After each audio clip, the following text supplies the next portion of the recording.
Want to expand the influence of design? Pragmatic Institute offers interactive, actionable courses for designers who are looking to contribute more strategically in their organizations. Explore our offerings such as business strategy and design, and influence through storytelling at pragmaticinstitute.com/design.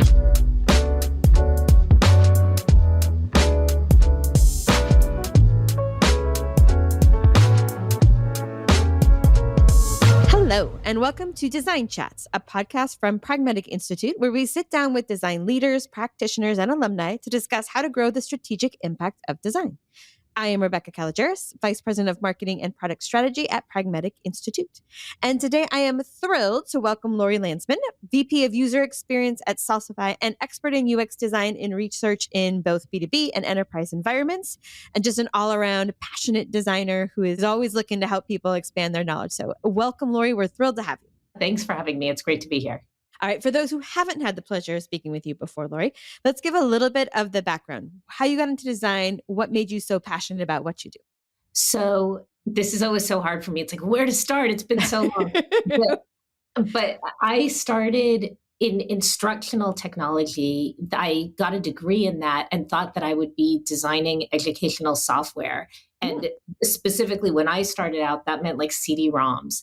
And so that was where I started. And in doing educational software, I sort of fell into what was then called the usability world, because I got hired at a company, Netscape, which at the time was like amazing and great. And they were seeing their websites as educational material, instructional devices kind of. And so they liked that I had that background. And then as I got there and started learning about what was going on, I met people on what was then the usability team. And in working with them, it's like, oh, this is actually it. This is what makes a difference. And so then I became a usability expert a usability practitioner from working with them. And that really started me down the road that became user experience design when that emerged. And yeah, it all, like, I can sort of make it make sense in retrospect, but I was sort of falling into things as they were emerging. It was not a well-planned strategy on my part, but it worked out really nicely. Yeah, I think that's great. And I think that somehow at times we all just trip into where we're meant to be. And in the background, you can go like, oh, that's how I got here. Those were all the experiences along the way that made it work. But there wasn't like some fortuitous overly planning. And one of the things I think is super interesting, and one of the things I know that you like to talk about, is you like to talk about design maturity. And I think, as you've talked about, you can look at it from the perspective of how your career has matured, how design maturity in the organizations you have worked with in advance, and then also just like how design as a function has changed so much from here's your CD-ROMs that you download, as I remember that, to, what kind of an integral part of it is of the process for so many companies today. So let's dig into that. Let's talk a little bit about design maturity and how you think about that. So frankly, I think more about UX maturity than design maturity specifically. Yeah. And I think just because I always sort of gravitate towards the more general term. And I feel like if I talk about UX maturity, design fits into that, research fits into that. So I like that kind of model, although it's a little bit of just a semantic difference. And there are tons of maturity models out there, and it is almost a hobby of mine to look and see how different people describe it. I don't necessarily think you have to lock in on one, and I do think that all of them kind of cover the same stuff in slightly different ways. Some are more detailed. There's one that I like a lot from Natalie Hansen, who is an anthropologist, and she has a blog where she, about 5 years ago, detailed a maturity model that makes a lot of sense to me. It's just 4 steps. Again, I like kind of basic, where it's like, at first, we're not being intentional about it. It's sort of like unintentional design. The next step is more focused on visual design and like, are we doing the right colors, the right branding? The next step is more about understanding, starting to think about users and like, is this usable? Is what we've put out there something that people can figure out? And then the final step is really end-to-end experience of it could be in the product or just the way a user relates to everything that we offer. I like that because I feel like it's general enough where almost anything can fit into there at some point, and I think we can all relate to it. And yeah, the thing about talking about UX maturity, as much as I love it, it's so complicated. And even when you look at an organization, it's really hard to characterize a full organization. Like different parts of the org will have achieved different levels of maturity. And so, yeah, it's a good tool to use at almost any elevation to help you understand where are we, where could we be going. But you have to think of it in the right context. Like, first of all, no company goes from the bottom to the top quickly.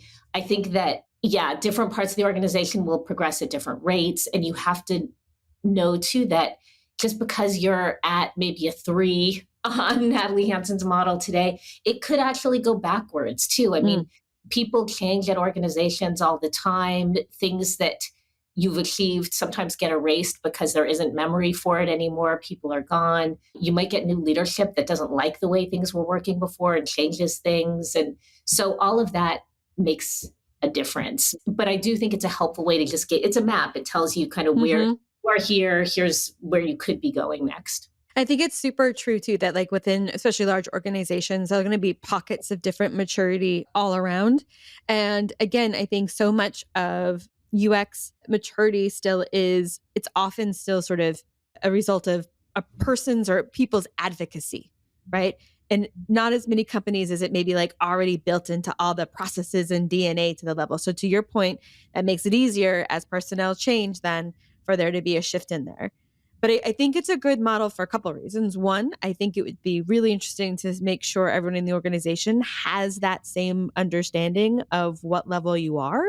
So we know what we're talking about and what we're aiming for. And also because the role of a designer and UX, right, in those 4 areas is very, very different. And if you're bringing in, I'm going to be this kind of UX person in an environment here, you're going to have a big disconnect. That is so true. And I feel like this is something I end up talking about a lot with other UX people is knowing what you're getting into when you interview at a place. Like, I think that some of us prefer being real change agents who can get into a place that hasn't realized what UX is and, really start something and get it going. Other people don't want to fight that fight anymore or have those conversations that they've been having for years. And so they want to come into a place where it's more established, where they can just go in and do the work of a designer and actually get something done. And so it is an important thing both for people interviewing UX people coming in to let them know where we are and to make sure that the people who are applying are going to be able to be their most productive selves in that environment. And when you're the person interviewing at an organization, to really probe for that and know what's going to make you most comfortable. What do you want to be doing? And does the organization suit you that way? Yeah. Well, let's talk about those kind of 4 steps, right? The sort of non-intentional to visual designer to really starting to think about user perspective and usability to the sort of end-to-end experience. Let's talk about what the design role and function might look like in each of those. Okay. So yeah. So in the unintentional design, like at step 1, there probably isn't a trained designer in place there. It's like there's a product being put out maybe by front-end engineers or something like that, and it might be working or not, but they don't really have formal training around that. And at some point, someone says, are we doing this right?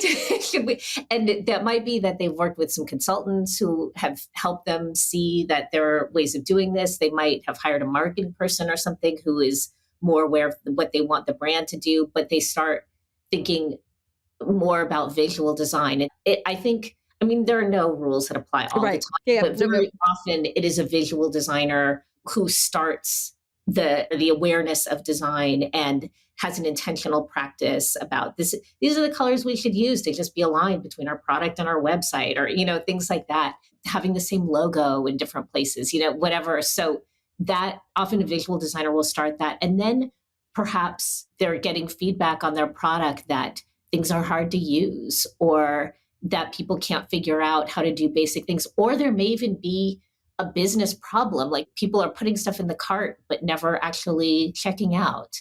It's things like that. And that's where starting to understand, okay, we might have a problem with people knowing what to do. And this is where I think sometimes you get non-designers hiring designers in to say, like, we think we need someone, but we're not sure what. And that's, I think those are where you get those weird job descriptions too on LinkedIn or whatever, that it's like, we want someone who can program and do marketing and the like, unicorns. they don't know how to describe what they need. Yeah, they need everything. And so that's where you start, I think, to get either like sometimes I think it starts with product managers or a visual designer who understands we need to do more and sort of starts that work and then brings in someone perhaps with more expertise. Again, it could start with a consultant who says like, oh, we could actually do some studies on this to see where people are struggling and do some alternative prototypes and test those out. And it starts, I think, a very screen by screen oriented.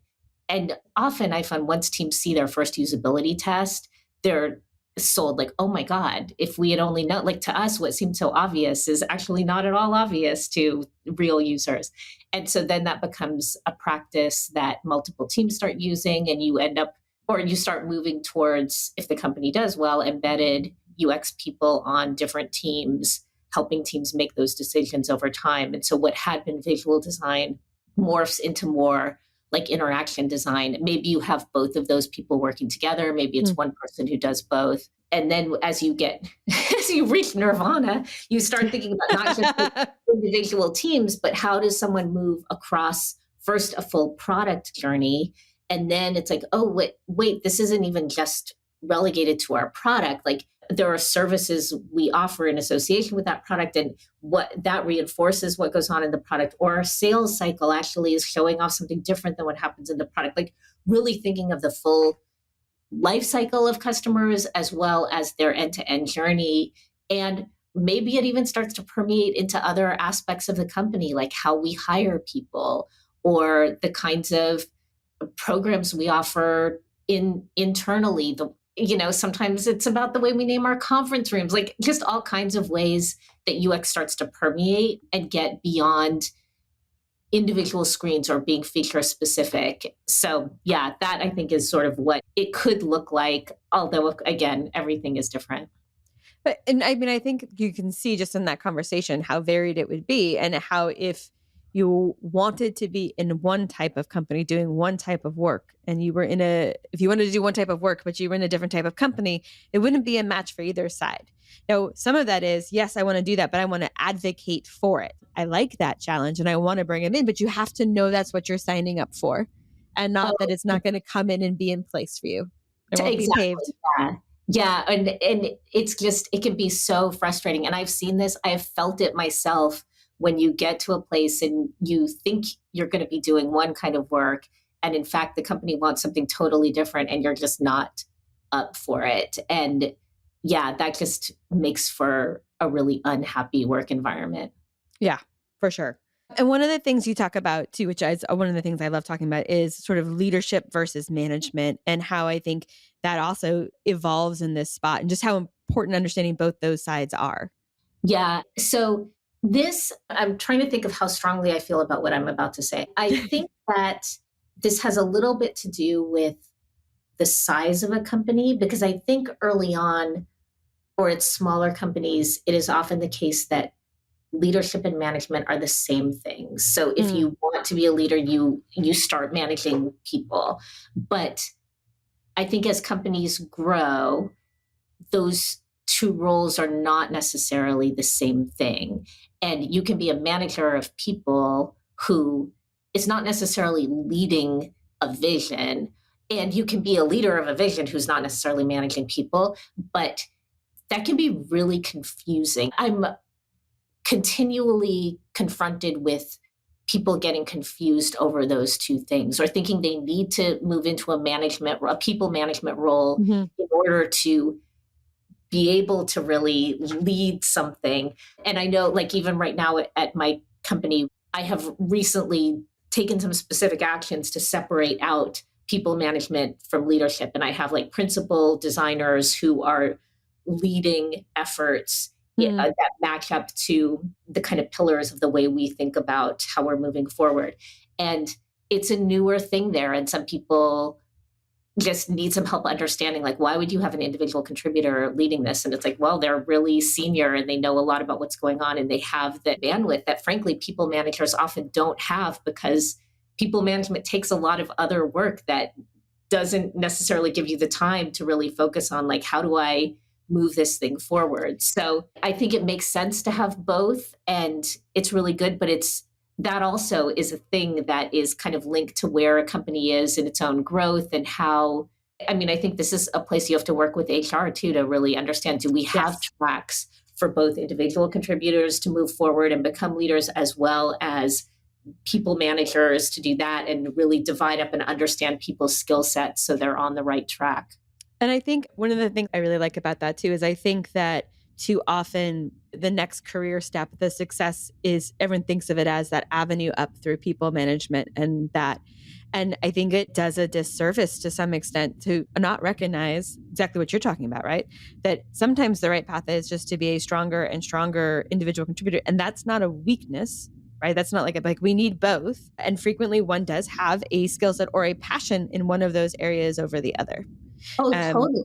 Yeah. Sorry, I'm so enthusiastic talking over you. Go ahead. No, I'm well known for doing that. So yes, no, but yeah, I mean, I think it's being able to play with two people's strengths and passions and give them a feeling of success and accomplishment that isn't necessarily tied to one track or the other, like finding the right one for them. Yes, absolutely. And I have seen this happen where people think that in order to advance, they need to become people managers. They start down that track, and then they realize after a while, like, oh, I miss doing actual design or research, and having to write reviews of people is a massive drag. And this is not for me. And that is not, by the way, it's not an irrevocable decision. I think it's good to try one and then understand what it is. It's really hard to know what it is to do a thing until you do it. And so if you have curiosity about people management, that's a fine thing to pursue, but it's also good to know why you're doing it and to do it for the right reasons. And if it's to be perceived as a leader, in many cases, it doesn't have to be the case. And again, depends on your organization. You have to see, like, do they have those tracks and what can you do there? But I know for myself, when I first started as a manager, I absolutely thought it was the route to leadership. And I did it for a while and I got really disillusioned with it. And I stepped back and went back to being an individual contributor.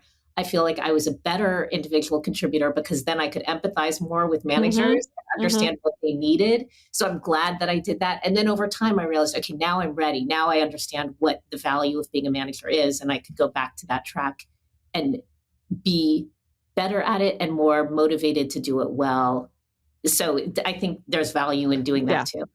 And I also think in maybe companies that aren't as mature as yours or smaller companies, I think there's still important to understand, even if it's to understand that you don't have to be a manager or have the title to be a leader, especially when we're talking about advocating for design in a less mature company, right? So many times you're like, oh, I can't do it because I don't have the title. And I've coached so many people here. I'm like, it doesn't work that way. You do it and you lead, and that's the title comes after. Like, you don't just suddenly get granted and crowned and coronated on. But I think it's really important to not let your lack of title also keep you from being able to be a leader. You can be a leader from any spot in the organization. I completely agree. I mean, to be a manager, you have to be promoted into a manager role. But to be a leader, leaders emerge. You have to really decide, okay, this is what I am going to do, and start to do that work. And it's going to be different depending on where you are, but you can do it. You can become that if you want to. Yeah. No. And to me, it's always been one of my favorites, right? Coming up in my career, I think I did it not intentionally, not like I was like, I'm going to lead. Like, I think it happens to be my personality, right? And so it just felt like, oh, come on, I get everybody excited and I can get everybody to change. And at the end of the day, that to me was the most important part. More so than and they all go, Rebecca did that. Like, I mean, I've got an ego. I want a little of that. But yeah, right, most is like, I want to see the vision realized. Yeah, no, I think that's the thing is sometimes people don't even realize they're doing it when they are. And I think that's sort of what you described. Like suddenly you realize, oh, there are people who are counting on me to tell them what the next step should be. Like, oh, I am a leader. I need to start actually acting. And that's a cool thing to suddenly realize you've been in that position. And I do think that people who care deeply about the work and have a sense of this is the direction we could go in, this is what will help our users and the business and all that, like they are leaders, whether they recognize it or not. And the more you recognize it, the more you can do with it. And I think there's so many designers that this is a really good spot for, right? The storytelling capabilities and the understanding the users. And I think sometimes what can be most critical for them is helping this really clear vision that we have of the user and the experience and translating that for the rest of the business in language they understand and reasons they would focus on, I think is sometimes one of the hardest parts.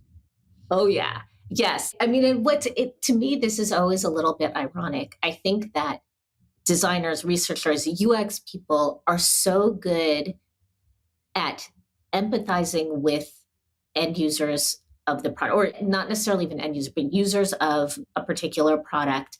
And they can really convey that to other people so well. But often what I see as a blind spot for UX people is they're not quite as good as empathizing with their peers within the organization and understanding what those people need in order to really embrace what the UX person already knows.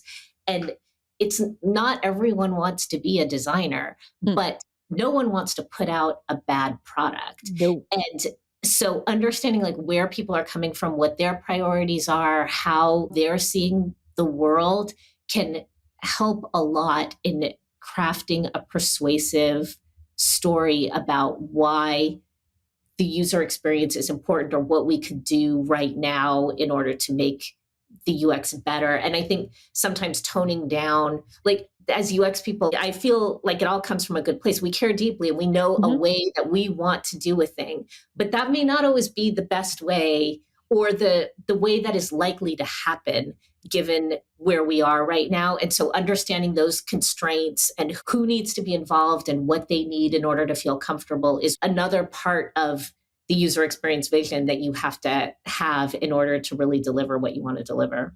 Absolutely. I think it's both understanding the business constraints and realities. Just like you said, when you went back to being an individual contributor, you're like, my manager is actually doing things all day, right? Like, wait a minute, that's a really busy role, right? Like there's a perspective piece, but also then it's translating. I think we get so passionate about the user and their success that like, we're like, well, of course we're going to do this because look what it will do for them. And that's true. That is the guiding light for us, but that's not necessarily how we're going to convince our peers, right? So what is the doing that for the user going to do for the business? And that isn't as fun to talk about in some ways, right? It can feel like, but like that is what allows you to do the thing you know is the right thing. And that's what we're talking about, right? Is how do I unlock that to make it a reality? Right. And this has been like, I understand the struggle. The struggle is real. Like, for me, I gravitated to UX because it felt really natural to me. I understand how to do that. It has been harder for me to learn about how does a business work? How do decisions who are the different roles? Like I went to get an MBA after I'd been working for a while so that I could get I wanted to be more effective as a contributor to an organization, not just a better UX person. And I'm glad I did that. And I feel like I'm always still learning about how do businesses run, not simply how do good user experiences get crafted. And knowing that has been helpful. And it's like I'm still learning all the time. I find out new things on a daily basis. And every company is a little bit different, right? I mean, there are some guiding principles, some things they're always thinking about, but understanding too what makes your company tick, what are the levers that matter to them that you can tie your work to, I think is really critical. Yes. Yeah, that is so true. And like for me, I've been mostly involved in enterprise software, the technical B2B kinds of software, which is, my guess is that's very different than working at, whatever, TikTok or so, right. Yes. Have different needs. And also, whether you work at a company that has 15 people or 400,000 people or anything in between, that's going to also dictate a lot of what you're able to do. It's another consideration, I think, for any UX person to think about what will be the different kinds of both possibilities and constraints at each size of a company. Like, I would never have known at the beginning of my career how to make that kind of differentiation. But now I know, like, okay, I like to work at companies about this size for these kinds of reasons. And it does make a big difference. Yeah. So one other aspect of UX I want to talk a little bit about, because, and maybe I'm not right here, but it feels like this is one that is harder to make the space for on those. I keep putting the lower maturity on the left. My imaginary head, this is a left to right axis, just so we're all clear, but is research, right?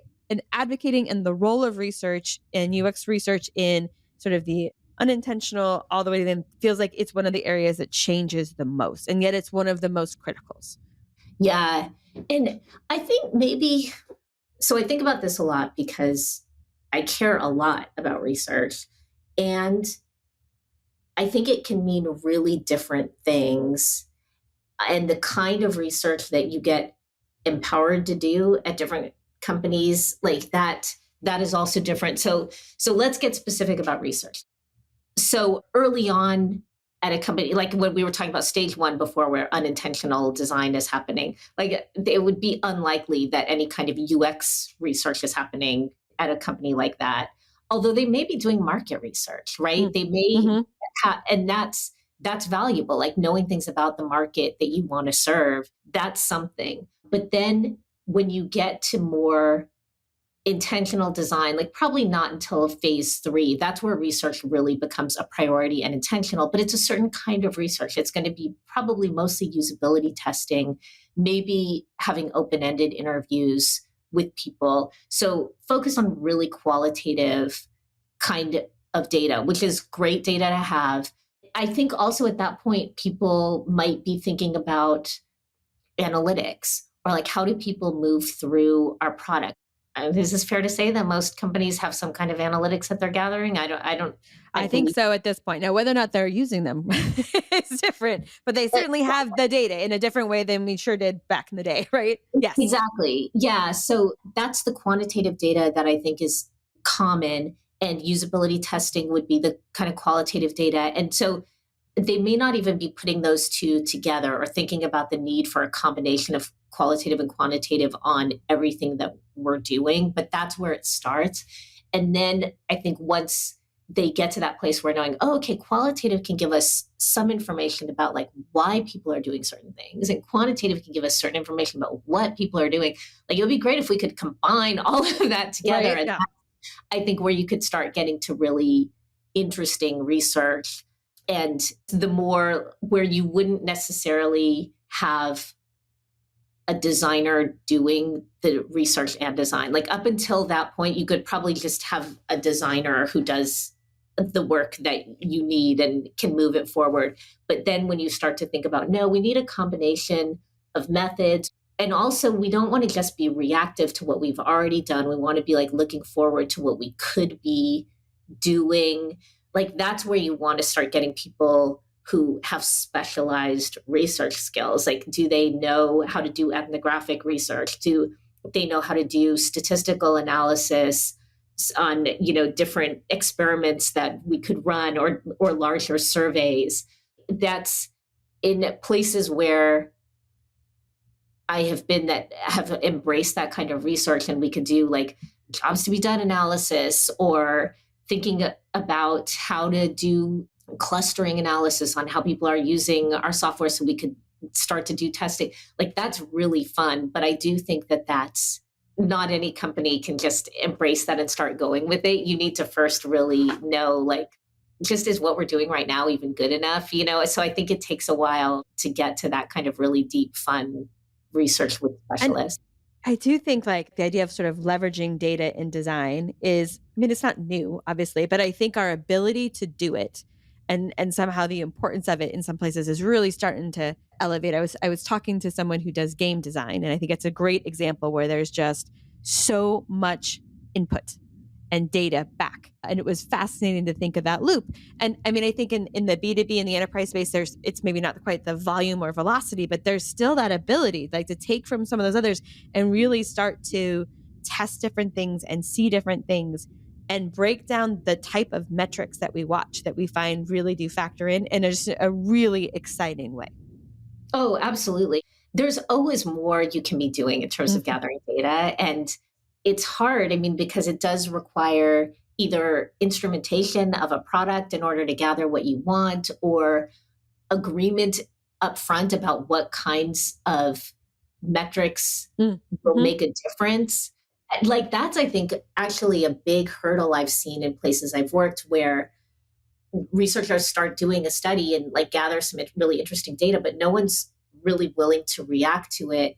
And I realized now, like, oh, shoot, we didn't spend the time up front to get people bought into what we were doing and what would have to happen based on different kinds of outcomes from that research. And so, yeah, I do think it's tricky to do research, good research in a way that has an impact on what the organization then does.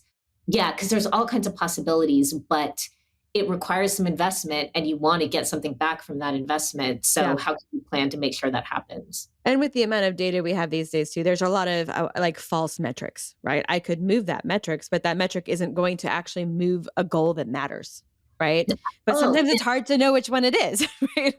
Exactly. Right. I mean, there is trial and error. And I think that you have to, and that's why you want to get upfront that collaboration with cross-functional partners to say, okay, if we see this, we're going to make a change. But then you might not see that. And it doesn't necessarily mean that what you did was bad. And so then you have to decide, okay, do we want to do another experiment to see if we can get at it in a different way? Or are we just moving on from that? Like, it's really hard to know. And I think that's what turns people off to research a lot, is that they want it to give a definitive answer. Yeah. And it's very rare that you get a definitive answer. It's like we can get an indication of something and decide to move forward or not. Let's all be bought into that. And that's true, because that's one way anybody can sort of fight a data-driven discussion, right? It seems like it's data-driven, you can't fight it, but you always can, because there's always well, how many did you actually get? And what about this? And like there's always ways it's not definitive. And if I want to be the person to stop progress, I can focus on those. But to your point, if we have the discussion up front, we know what are going to be the advantages and the limitations of the type of analysis we can do, then we've already agreed that this level of gray area we're okay with. And that's what we're going to move on. Yeah, totally. Absolutely. I'm just thinking, that made me think of something else. So everyone has opinions, and especially if it's about design, right? Like everyone has opinions. And so getting people out of that habit of saying, well, just because you feel strongly about something doesn't make it right. Can we do something to either increase our confidence or reduce the risk associated with it? And let's talk about that and what we would need to see in order to feel that. And then let's do it. But it's really hard, I think, when people are used to just saying, well, I love blue. It's obviously, it should be blue. Everything should be blue. Whatever the thing is, and to get people away from that, because it's a fast way to influence a decision and keep things moving forward. Excellent. Absolutely. All right. And then we did touch along about this, but we talk about the maturity model. And I think you talked about finding the right maturity model or maturity level for you, right? It's a little bit like being a manager isn't necessarily the only answer, right? Talk a little bit about what you would, if you were mentoring someone and they're going to get a new role and they're trying to figure out what kind of new role to focus on, how would you help them kind of work through this process? I would want to know what projects they've worked on that they really liked and what projects they hated, or not hated, but that made them unhappy. And to really identify what it was about the situations that were positive versus the situations that were negative. And to say, like, for example, like it took too long for us to make any decisions. Everything took forever because it had to go up the hierarchy and get approval and then come back down. It's like, okay, that person may be happier in a smaller company where things can move faster. And so that's like about size of company. If it's about maturity, then it's like, I hated that no one even believed that we should do usability testing, and that we came up with a decision and they wanted to ship it the next week and we couldn't get validation. It's like, okay, so you probably want to be in a more mature organization that already accepts it's like you're not quite ready yet to make the argument for why this needs to happen and do that. So that's another thing to look for. And so, yeah, understanding that about what people like to do. And again, I think some people really like the educational evangelism aspect of things, where it's like, I like, getting people, being the person who can lead an effort to really change an organization and show them whether it's usability testing or end-to-end journey mapping or something. Like, I want to be the person who leads that. It's like, okay, then in that case, you want to find the place that meets that kind of thing. Yep. But the one thing I want to also point out related to that, there is another kind of theory or framework that I've gotten really excited about in the past couple of years that is related to UX maturity models. And that's an idea called the leadership ceiling. And there is a guy I know, it sounds awful, a person who practiced user experience design for like 30 years at Kaiser. His name is Tim Kieschnick. And I know him through professional organizations. I have not actually worked with him directly, but he has proposed this idea of a leadership ceiling where that an organization can only go as far as the leadership allows it to. And so you have to look at who's leading a company and what they're open to know what's going to be possible. And I do feel like that's something to consider as well as you're looking, like, you can want to really change a place, but is the place open to being changed?